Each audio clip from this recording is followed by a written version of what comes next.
Hello students, कैसे हैं आप लोग। Welcome to this session. My name is doctor Kavita Rawat, your English teacher from ICT virtual classroom.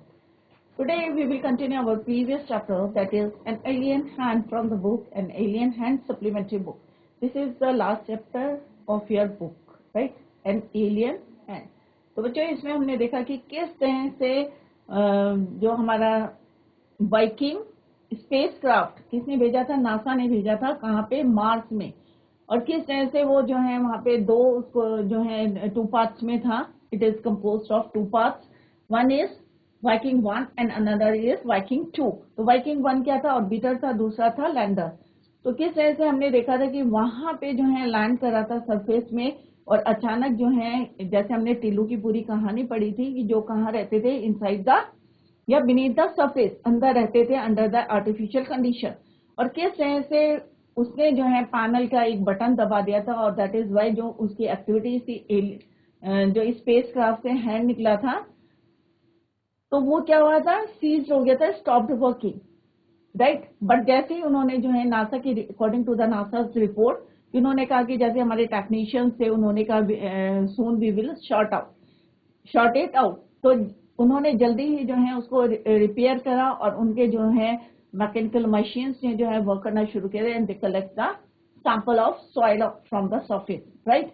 But बाद में जैसे हमने पढ़ा था कि वहां पे कोई लाइफ के साइन नहीं मिले. उन्हें लग रहा था कि ये नियरेस्ट टू द अर्थ है, मे बी उनकी और इसकी जो फेवरेबल कंडीशंस में भी जो है मैच करती हो, और वहां पे भी लाइफ हो, बट उनको जो है कोई जो है क्लू या साइन नहीं मिले लाइफ के. क्लियर. तो ये this is all about this chapter.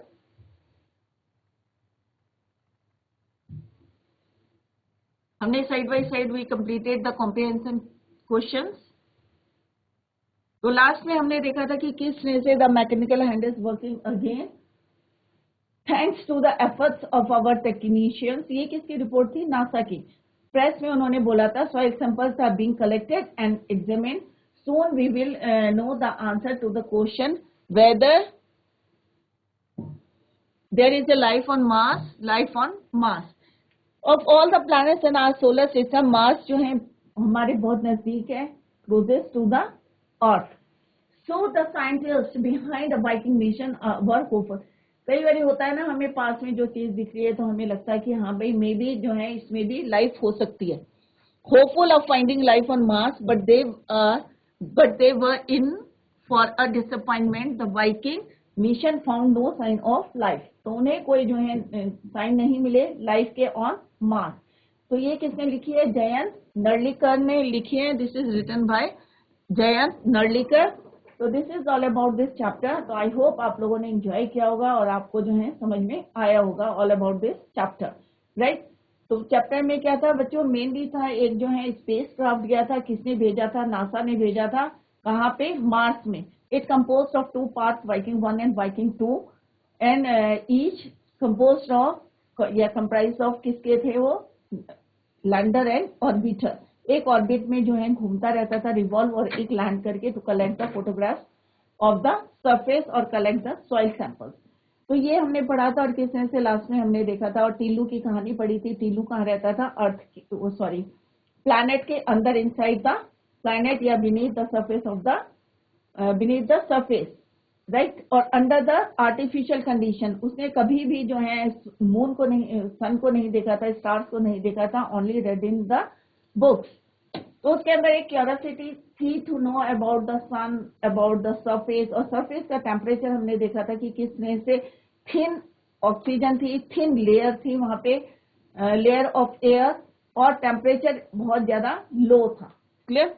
तो this is all about this chapter written by Jayant Narlikar. बच्चों, ये comprehension question yesterday we discuss. तो ये क्वेश्चंस हमने जो है 3 questions we have already done. Now continue to 4 question. What was the metal door function, how did it open. तो हमने देखा था कि जब उसने स्लॉट में जो है उनका कार्ड डाला था, तो किस तरह से वो खुला था metal door. The metal door function was to bar the entry, कि कोई भी जो है बाहर से जो है अंदर से बाहर नहीं जा सकता था. Entry to the underground passage, या कोई बाहर से अंदर नहीं जा सकता, उसको ब्लॉक करता था। Teelu slip the father security magic card, एक जो है कार्ड था सिक्योरिटी कार्ड, उसको उसने उसमें स्लॉट में डाला, card into a slot, the door open noiselessly. तो ये फंक्शन था किसका, मेटल डोर का। और कैसे खुलता था, to insert the या slip the card into a slot and the door open noiselessly. Why? Next question is why was Tilu escorted back home? उसको क्यों escort करके जो है घर वापस लाए थे? तो Teelu had slipped his father's security guard. अब जैसे ही उन्होंने स्लिप करा उसमें कार्ड में, तो डोर खुल गया और वो जो है बाहर आ गया, क्लियर। बट जो इनविजिबल थे, card into the slot, it came out of another slot, the invisible mechanical devices, तो वहाँ पे इनविजिबल जो है सिक्योरिटी घूम रही थी, मैकेनिकल डिवाइसेस डिटेक्टेड, उन्होंने उसको डिटेक्ट करा and photograph Tilu and send it to the central bureau. His picture was sent to the central bureau. The security persons caught him and escorted him, और उसके साथ साथ चल के उसको कहाँ लाए, back home, clear. Next question क्या है बच्चों, if you had to live in a home like Tilloo's, तो यहाँ पे एक आपसे क्वेश्चन है कि अगर आप, if you had to live in a home like Tilloo's, what parts of life would you find most difficult, what compensations might there be. कि अगर आपको टीलू, तो आपको पता है टीलू कहाँ रहता था, इनसाइड द या beneath the surface of the, beneath the surface underground और अंडर द आर्टिफिशियल कंडीशन। तो अगर आपको ऐसा कभी मौका मिला, ये चांस मिला और आप रहे, तो व्हाट पार्ट्स ऑफ लाइफ, तो living underground in artificial conditions without the light warmth of the stars and the sun must be very troublesome and dull. Obvious है कि बाहर का आपको कुछ नहीं दिखाई देगा, अंदर ही जो है आप जो है आर्टिफिशियल कंडीशंस में जो है आप सरवाइव कर रहे हैं, आपको सन नहीं दिखेगा, मून नहीं दिखेगा, सन या स्टार्स नहीं दिखाई देंगे, तो must be very troublesome and dull. The only compensation of such a home is safety and security, controlled light and heat.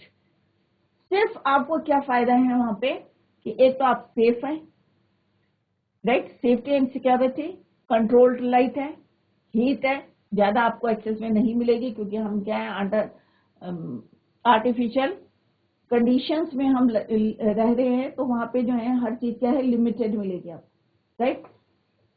Now come to the next question, what if anything might drive mankind to make their homes underground if the sun grows cold.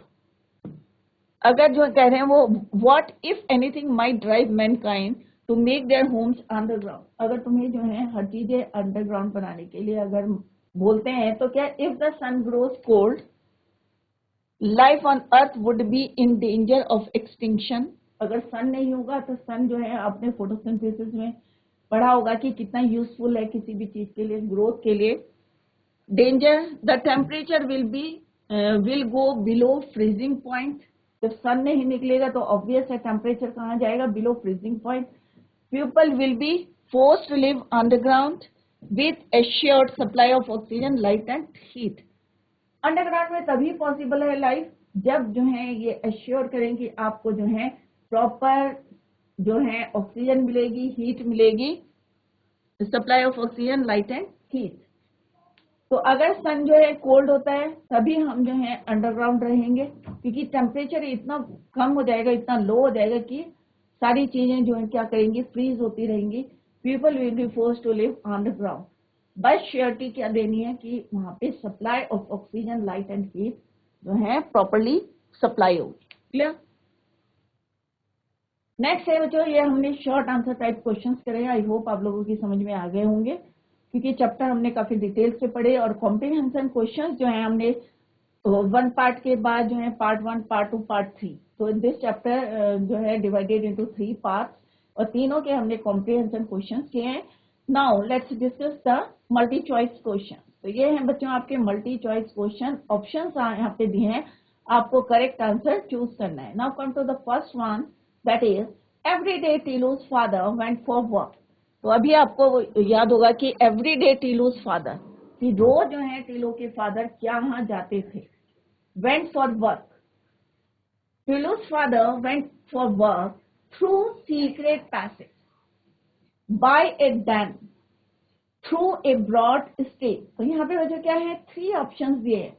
एक है कि क्या वो secret passage से जाते थे, या bye ए Dan से जाते थे, या थ्रू अ ब्रॉड स्ट्रीट, या कोई चौड़ी सी जो है स्ट्रीट थी उसके थ्रू जाते थे।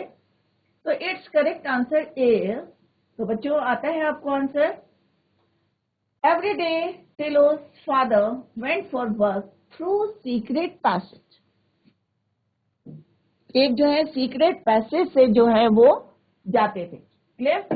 तो it's correct answer is 1।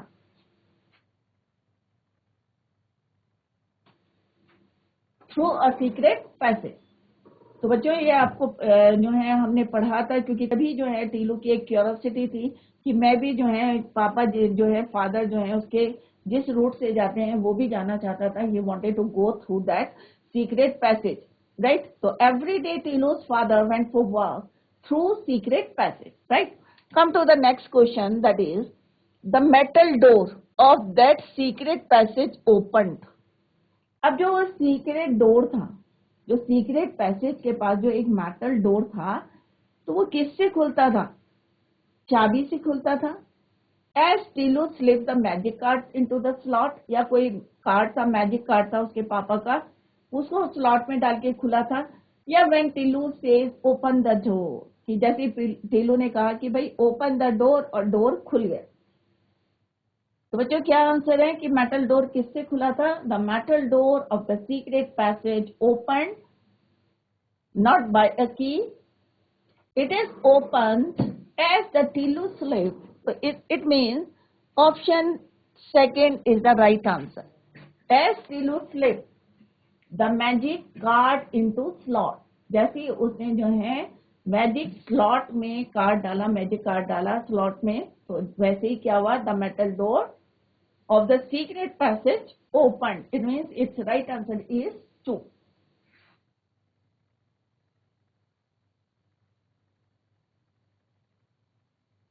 Right? तो आंसर क्या है? As Teelu slipped the magic card into a slot. Come to the next question, that is Teelu was detected. अब टीलू को किसने डिटेक्ट करा था? By his father, a security staff, या मैकेनिकल डिवाइसेस। जब वो स्लॉट से जो है मेटल डोर ओपन हुआ था एंड ही केम आउट, तो किसने उसको पकड़ा था? Who detected? तो उसके फादर ने तो नहीं करा था, क्योंकि उसके फादर तो सो रहे थे, and he used his security card. किसने डिटेक्ट किया था? It's answer is third one, that is mechanical devices. जो इनविजिबल घूम रहे थे मैकेनिकल डिवाइसेस, कैसे थे वो? इनविजिबल, दिखाई नहीं दे रहे थे। तो उन्होंने उसको जो है, तो टीलू वॉज डिटेक्टेड बाय, किसने कहा था? Detected by mechanical devices. Clear?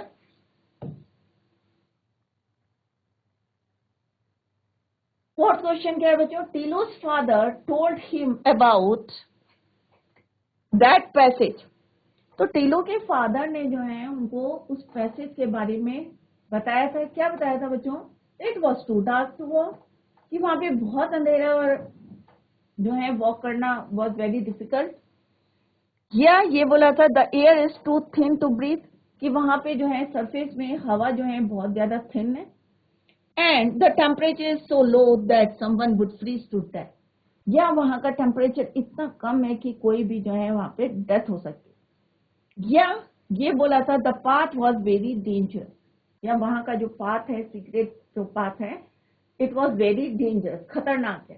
तो कौन सा आंसर सही है बच्चों? Tilu's father told him about that passage. The air, क्या बताया था बच्चों?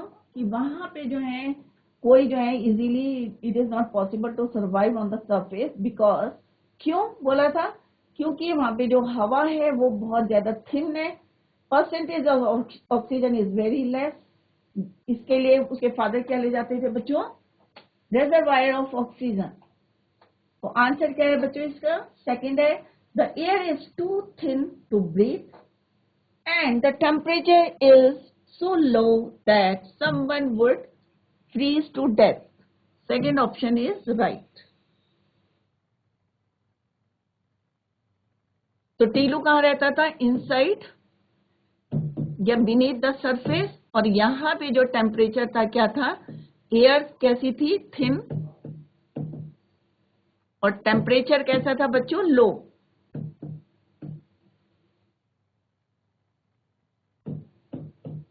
लो टेम्परेचर, क्लियर। और टीलू कहाँ रहता था? यहाँ पे बीनीथ द सरफेस, इस सरफेस के नीचे रहता था, अंदर, under the artificial condition, clear.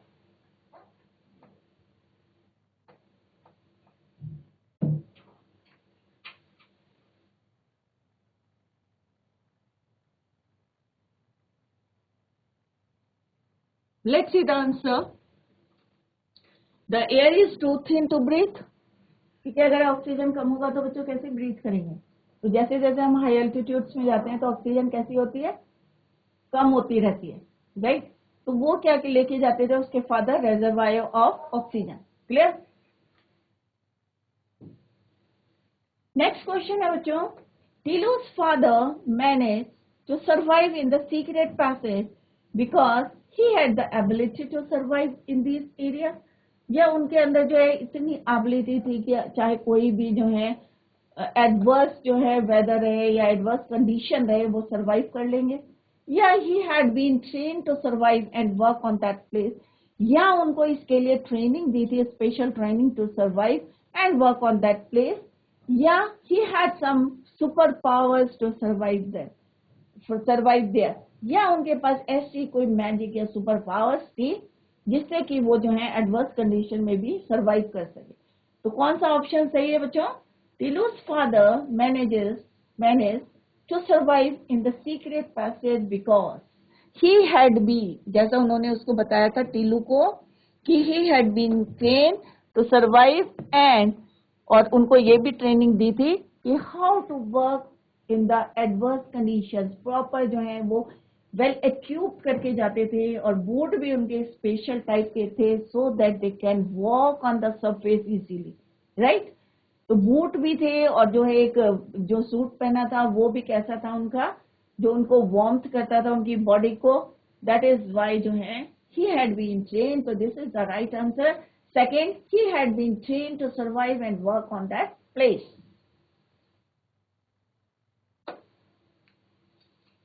Next question क्या बच्चों? कि टीलू's father working in the team whose responsibility, अब टीलू के फादर जिस टीम में काम करते थे बच्चों, अगर आपको याद होगा तो क्या था वो बच्चों? To keep watch on the machines which make the solar energy possible, या to manage all the external things, या to father all his seniors. तो किस लिए उसके पापा वहां जाते थे? फादर। तो टीलू's father working in the team whose responsibility, क्या रिस्पॉन्सिबिलिटी थी? कि जो सरफेस में उन्होंने क्या रखी है? मशीन्स रखी हैं कि अगर जो है कभी जो है खराब हो जाए, if they were not working properly, तो वो उसको रिपेयर कर सके, right. To keep watch on the machines which make the solar energy possible. क्यों हमेशा वॉच करके रखते थे, देखभाल करके रखते थे? क्योंकि वो किस में रहते थे बच्चों? Beneath the surface under the artificial condition. अगर वहां से सप्लाई नहीं होगी थर्मल एनर्जी तो कैसे वो सरवाइव करेंगे? So that is why Tilu's father working in the team whose responsibility to keep watch on the machines which make the solar energy possible, right? It means option 1 is the right answer. Come to the next question, that is next day Tilu's father, अब दूसरे दिन क्या हुआ? Tilu's father saw a crowd. दूसरे दिन when he was going to the from the secret passage to the surface, right? तो क्या देखा था उन्होंने next day? Tilu's father saw a crowd around the mechanical system, his chamber, या big TV screen. तो जब वो नेक्स्ट डे जा रहे थे, he was going, तो he saw, Tilu's father ने क्या देखा? He saw crowd, भीड़ देखी थी उन्होंने। कहाँ पे देखी थी? Around मैकेनिकल सिस्टम के चारों तरफ भीड़ थी, या उनके चैम्बर के पास भीड़ थी, या कोई बड़ा सा बिग स्क्रीन लगाया था उसके चारों तरफ लोगों की भीड़ लगी थी? तो it's answer is next day Tilu's father saw a crowd around the big TV screen, कि वहां पे एक बिग टीवी स्क्रीन था, उसमें उन्होंने क्या देखा था? दे फाउंड द स्पॉट, या एक डॉट देखा था उन्होंने, और वो देख रहे थे कि कोई जो है यहाँ पे लैंड कर रहा है, कोई एलियंस हैं जो लैंड कर रहे हैं ऑन द सरफेस। तो एवरीवन वाज क्या थे? बहुत ज्यादा क्यूरियोसिटी थी उनके अंदर कि ये जानने के लिए कि वो कौन है, मे बी क्या वो इन्वेट कर रहे हैं, अटैक कर रहे हैं उनके प्लैनेट में, राइट? तो भीड़ कहाँ देखी थी उन्होंने? टिलू's फादर ने, he saw the crowded around the big TV screen. तो टीवी स्क्रीन के चारों तरफ जो है भीड़ लगी हुई थी, राइट? नेक्स्ट क्वेश्चन क्या है बच्चों? The people of the crowd saw in the TV screen. जो भीड़ थी, क्राउड था, उन्होंने टीवी स्क्रीन में क्या देखा था? A spacecraft, a dot in the clear background, या बैकग्राउंड में कोई डॉट देखा था, या स्पेस शो, या कोई स्पेस शो देख रहे थे, दैट इज वाई जो है वहां पे इतनी ज्यादा भीड़ थी। तो बच्चों, जैसे अभी हमने पहले क्वेश्चन में देखा कि बहुत ज्यादा भीड़ थी, छोटा सा रूम था, बहुत ज्यादा कॉम्पैक्ट था लोगों से, बट कोई आवाज नहीं आ रही थी, सारे लोग जो है किस पे फोकस दे रहे थे? उस डॉट में। तो अभी आपका आंसर क्लियर हो गया होगा। The people of the crowd saw in the TV screen. तो क्या देखा था उन्होंने टीवी स्क्रीन में? The people of the crowd saw in the TV screen a dot in the clear background. एक डॉट देखा था, और एवरीवन जो है किसके बारे में बात कर रहे थे? That dot.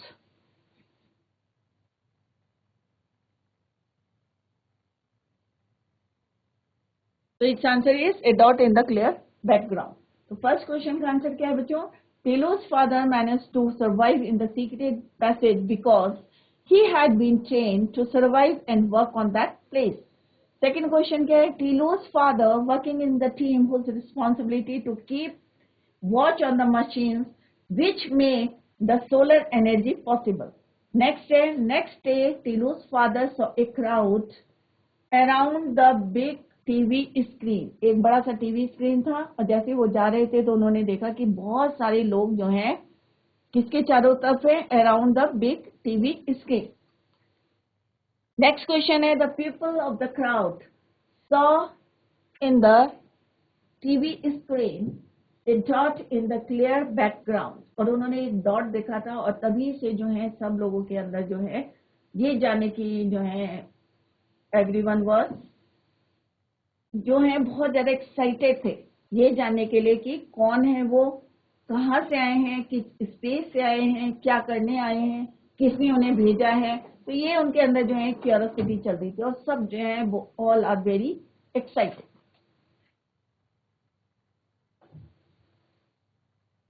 नेक्स्ट क्वेश्चन क्या है बच्चों? Tilu's father recalled the process of servicing the machine, thing that he has done 4 days before. Ancient days recorded in the archives or at the Central Bureau. Right? तो टिलू fathers ने क्या बताया था उन्हें? क्या क्या चीजें बताई थी? रिकॉर्ड करा था कि process of servicing the machine, के मशीन्स को कैसे जो है सर्विस करते हैं, या think that he has done 4 days before, या 4 दिन पहले उसने जो है करा था वो बताया था, या एंशियंट डेज की recorded in the archives at the central bureau. तो obvious it's answer is third, ancient days recorded. तो उन्होंने जो है ये सारी बातें जो है रिकॉल करी थी अपने एंशियंट जो हमारे फोर फादर्स हैं, या क्या रिकॉर्ड करा था, या क्या उन्होंने एग्जामिन करा था। तो it's answer is ancient days recorded in the archives at the central bureau. Next question है the conference room of the central bureau was very quiet. अब जैसे अभी हमने कई बार डिस्कस करा कि जो वो रूम था सेंट्रल ब्यूरो का जहाँ पे टीवी स्क्रीन लगी थी, कॉन्फ्रेंस रूम, सारे लोग जो है इतना कॉम्पैक्ट रूम था, सारे इतनी क्राउड थी, but still it was very quite.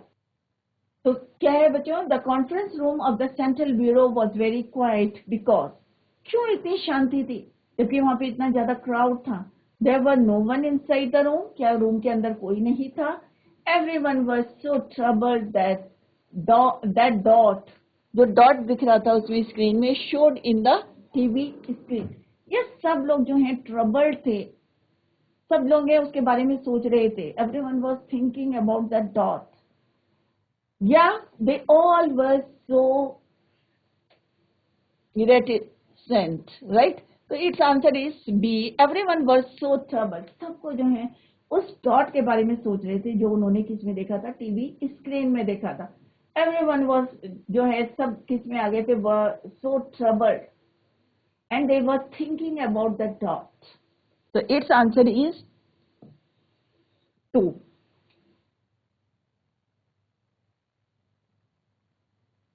Right? Now come to the next question, that is the member number 1 was. अब यहाँ पे हमने 3 नंबर पढ़े थे, नंबर 1, नंबर 2, नंबर 3, राइट? तो नंबर 1 हमने क्या पढ़ा था बच्चों? अगर आपको याद होगा कि नंबर 1 इज, तो नंबर 1 कौन था? डिफेंस का। और नंबर 2 साइंटिस्ट। और नंबर 3 कौन था? Social scientist.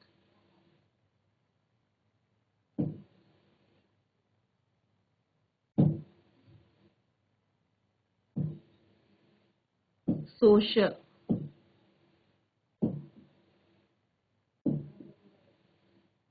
तभी आपको क्लियर हो गया होगा कि किसकी बात कर रहे हैं। The member number 1 was a scientist, a charge of defence, in charge of mechanical things. तो ऑब्वियस इट्स आंसर इज, कौन था बच्चों नंबर 1? डिफेंस का, right? In charge of defence.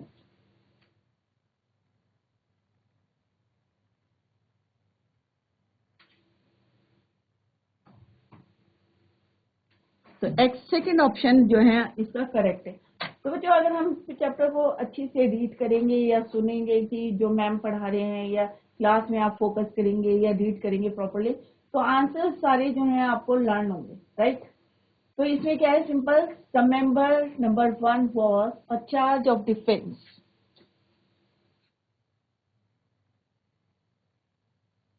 Clear? और उन्होंने क्या बोला था चार्ज ऑफ डिफेंस में? कि हमें जो है इनको क्या करना है? लैंड करने देना है, और उसके बाद जो है हम इनकी एक्टिविटीज देखेंगे। और क्योंकि हमें जो रिपोर्ट मिली है उससे क्या पता चलता है कि there was no living beings, no sign of living beings, या कोई लिविंग बीइंग्स नहीं है उनके साथ, ओनली इंस्ट्रूमेंट्स, राइट? और उन्होंने कहा कि किस तरह से इसको इनको जो है लैंड होने देते हैं। और जब भी हम, नहीं तो ये क्या है, हम जो है अपने मिसाइल्स के थ्रू इनको कभी भी डिस्ट्रॉय कर सकते हैं। बट अगर ऑर्बिट में घूमते रहते हैं तो इट इज नॉट पॉसिबल, क्योंकि जब घूमता रहता है तो टारगेट करना पता नहीं चलता, और उनकी ताकत कितनी है ये भी नहीं उनके पता था, जैसे सारे नंबर्स से बताया था उनको मेंबर्स ने। तो उन्होंने कहा था इसको अभी पहले लैंड होने देते हैं, फिर at any time we can deactivate. Next question क्या है बच्चों? The member number 1 was known for is, किसके लिए जाने जाते थे? विजडम के लिए, स्पीड के लिए, या पोटेंशियल के लिए? तो डिफेंस जो नंबर 1 थे ऑब्वियस है वो किसके लिए थे? डिफेंस के लिए। और हमने ये एक और पढ़ा था कि वो किसके लिए जो है जाने जाते हैं? He is known for his wisdom. It's answer is 1, wisdom.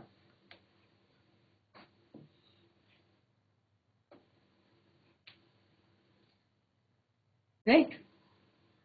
तो नंबर 1 किसके लिए जाने जाते हैं? डिफेंस के चार्ज हैं, चार्ज ऑफ डिफेंस। विजडम के लिए is known for his wisdom.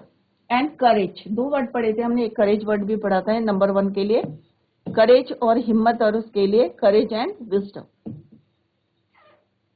He was known for his courage and wisdom. तो फर्स्ट क्वेश्चन का आंसर क्या है बच्चों?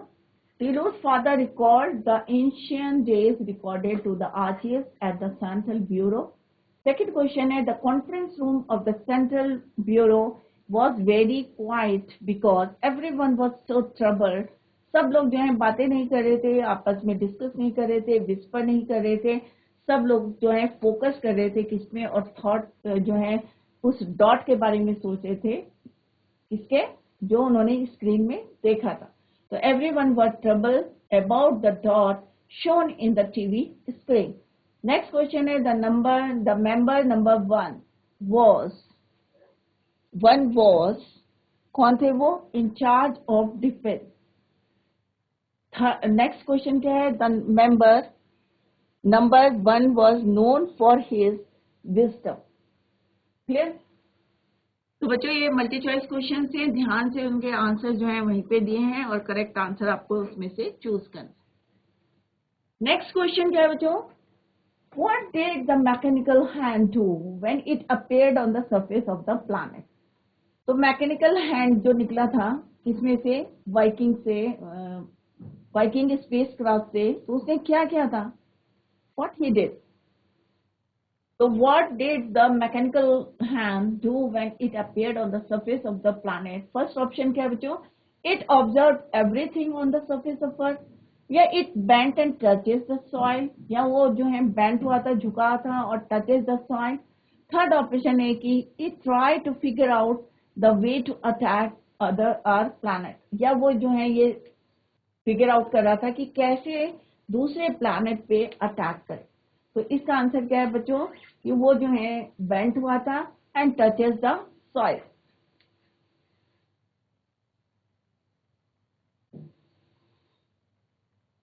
तो सेकंड ऑप्शन जो है इसका करेक्ट आंसर है कि it bent and touches the soil.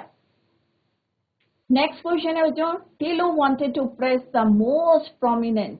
अब वहां पे पैनल में, जैसे बच्चों हमने डिस्कस करा था कि पैनल में डिफरेंट सेवरल कलर के जो हैं बटन्स थे, और इनको कौन टेम्पटेड, और टीलू वाज टेम्पटेड.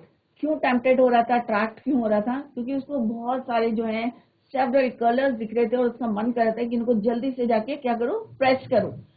तो कौन कौन से कलर्स जो मेनली जो है डिफरेंट कलर्स थे, कौन सा मेन कलर था, एक कलर था जो उसको प्रोमिनेंट कर रहा था, green, blue, red button.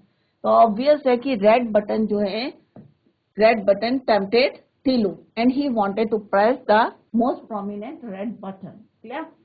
Next question क्या है बच्चों, which restored the red button to neutral position. अब जो रेड बटन किसने प्रेस करा था, टीलू ने. तो आपको पता है कि टीलू ने जब red button, when he press the red button, तो व्हाट हैपेंड, क्या हुआ था, जो मैकेनिकल हैंड था वो क्या हुआ था, सीज हो गया था, स्टॉप्ड वर्किंग, उसने काम रोक दिया था. तो उसको न्यूट्रल में कौन लाया था उस बटन को, क्योंकि जो नुकसान होना था वो हो चुका था, बट कौन उसको न्यूट्रल पोजीशन में लाया, the president, Tilu's father, the scientist. तो ऑब्वियस से कौन लाया था, टीलूज फादर.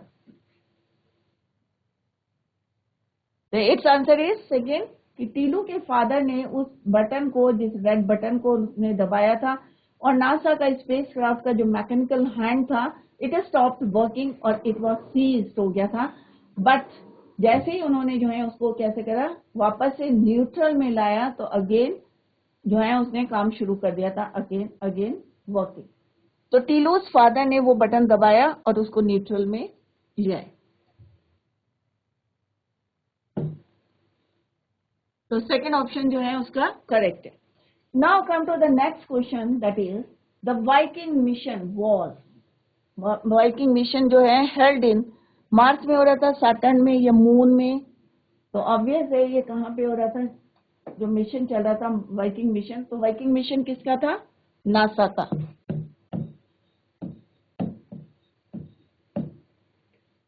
मार्स में था.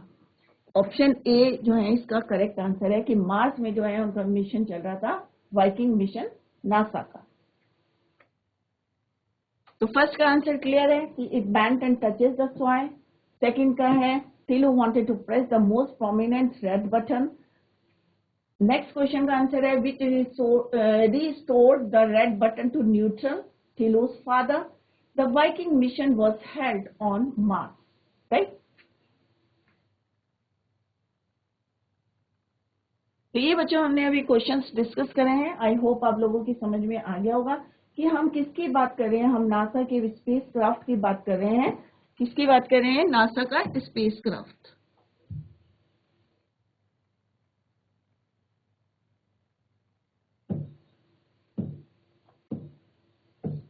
Space craft mission.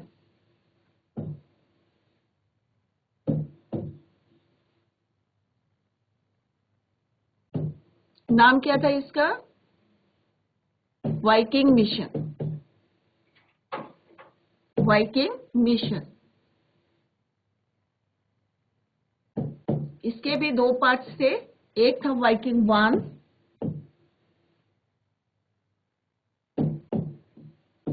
और दूसरा था वाइकिंग 2। इसके दोनों के जो है पार्ट थे, एक था ऑर्बिटर और एक था लैंडर। एक तो हमने शुरू में स्टडी में ये पढ़ा था। सेकंड हमने पढ़ा था कि किस तरह से टीलू जो है कहाँ रहता था? Beneath the surface. वो हमने दूसरी कहानी पढ़ी थी टीलू की।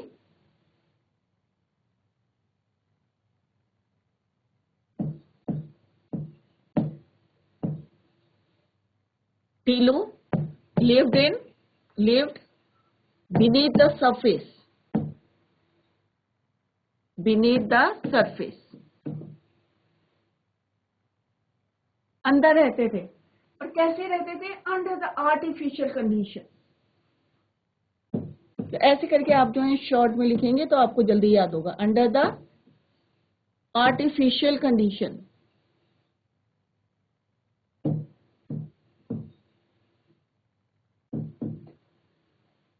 और वहां पे क्या था? एक सीक्रेट पैसेज था जिससे उसके पापा जो है every day he went for work, काम पे जाते थे। तो बच्चों किस तरह से हमने देखा कि वहां पे जो है beneath the surface, under the artificial condition. Clear? और कभी भी जो है टीलू ने जो है क्या नहीं देखा था? नेवर सीन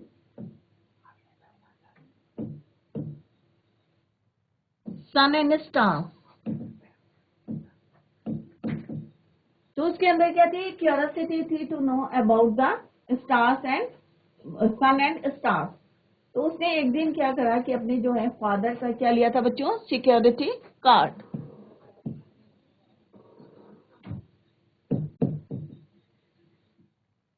और उसने जो है जिस तरह से उसके फादर जो है सिक्योरिटी कार्ड को स्लॉट में डालते थे और एक मेटल जो है डोर,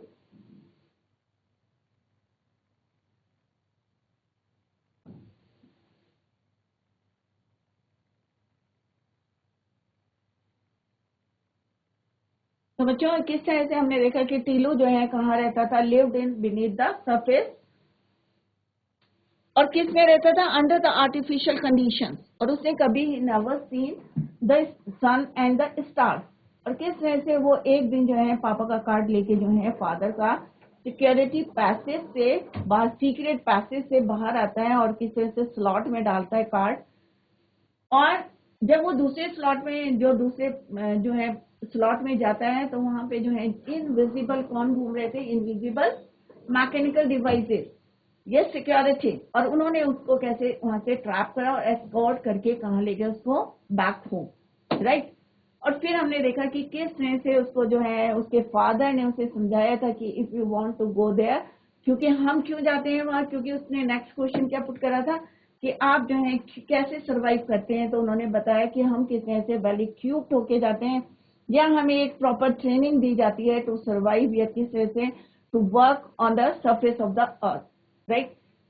क्यों उसने ये क्वेश्चन पुट करा था? क्योंकि वहां पे जो है टेम्परेचर इतना लो है, जैसे उसके फादर ने बताया था temperature is very low. And और जो है कि एयर है कैसी है? वो बहुत ज्यादा थिन है, ऑक्सीजन जो है कम है। और मैं कैसे जाता हूँ? Well equipped and carry the reservoir of oxygen. तो इस तरह से हमने पूरा चैप्टर पढ़ा था और लास्ट में हमने देखा था कि किस तरह से पैनल में जो है एक दिन उसके फादर जो है उसको अपने साथ ले जाते हैं और वहां पे पैनल में जो है बहुत सारे जो है डिफरेंट कलर्स थे, several colours, and he was tempted to press that button. तो सबसे प्रोमिनेंट बटन कौन सा था बच्चों? रेड कलर का है। तो उसने जब सारे लोग when they were thinking about that dot, तो वो जो है स्लाइटली स्लिप होके गया and press the red button.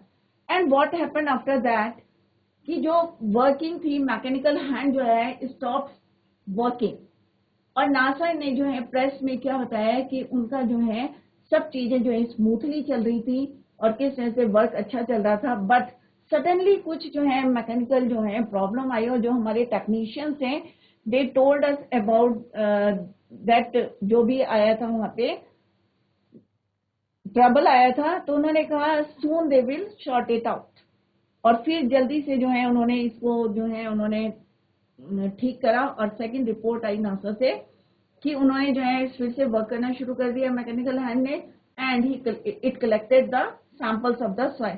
But last में जो है दे वर डिसअपॉइंटेड। क्यों ऐसे डिसअपॉइंटेड? क्योंकि वहां पे there is no sign of life on Mars, क्योंकि मार्स में कोई साइन नहीं दिखाई दिए उन्हें लाइफ के, राइट। तो this is all about this chapter. तो बच्चों अभी हमने ये डिस्कस करे हैं। आई होप आप लोगों की समझ में आ गया होगा कि किस तरह से हमने जो है पूरे चैप्टर के कॉम्प्रिहेंशन चेक करे, एक्स्ट्रा क्वेश्चंस हमने डिस्कस करें, एंड लेट अभी जो है just we completed the MCQ question, multi choice question. अगर कहीं पे आपको कोई डाउट है तो आप लोग पूछ सकते हैं। तो इसको रिवाइज करें और रीडिंग जरूर करें, जैसे मैं डेली आपको कह रही थी read the chapter at home. Reading जरूर करें जिससे कि आपके जो है प्रोनाउंसिएशन, और कहीं पे भी आपको कोई वर्ड समझ में नहीं आता, प्रोनाउंसिएशन नहीं आता, तो यू कैन आस्क द या क्लियर कर सकते हैं अपने डाउट्स को। तो बच्चों that's all for today. Thank you so much. Bye, take care, have a nice day.